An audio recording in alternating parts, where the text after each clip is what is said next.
नमस्कार मित्रांनो, चित्रपटसृष्टीतील दिग्गज अभिनेते नुकतेच काळाच्या पडद्याआड गेलेले आहेत.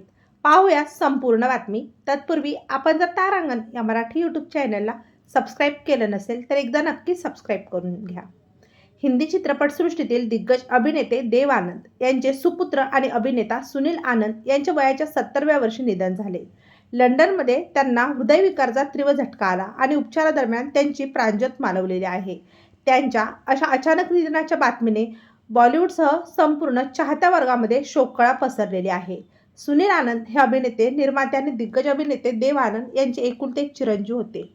वडिलांच्या पावलावर पाऊल ठेवत त्यांनी चित्रपटसृष्टीत प्रवेश केला होता. 1984 साली प्रदर्शित झालेल्या आनंद और आनंद या चित्रपटातून त्यांनी अभिनय क्षेत्रात पहिलं पाऊल ठेवलं. या चित्रपटाचे दिग्दर्शन स्वतः देव आनंद यांनी केले होते. मात्र वडिलांप्रमाणे मोठे स्टारडम त्यांना मिळू शकले नव्हते. अभिनयासोबतच सुनील आनंद यांनी नवकेतन फिल्म्सच्या कामकाजातही महत्त्वाची भूमिका साकारली होती. चित्रपट निर्मिती, वितरण आणि वडिलांचा वारसा जपण्यासाठी त्यांनी अनेक वर्ष काम केले. त्यांनी कारथीप, मै तेरे लिए आणि मास्टर या सारख्या चित्रपटात काम केलं. मिळालेल्या माहितीनुसार काही दिवसापूर्वी ते लंडनमध्ये वास्तव्यास होते. तेथेच त्यांचा अचानक हृदयविकाराचा झटका आला.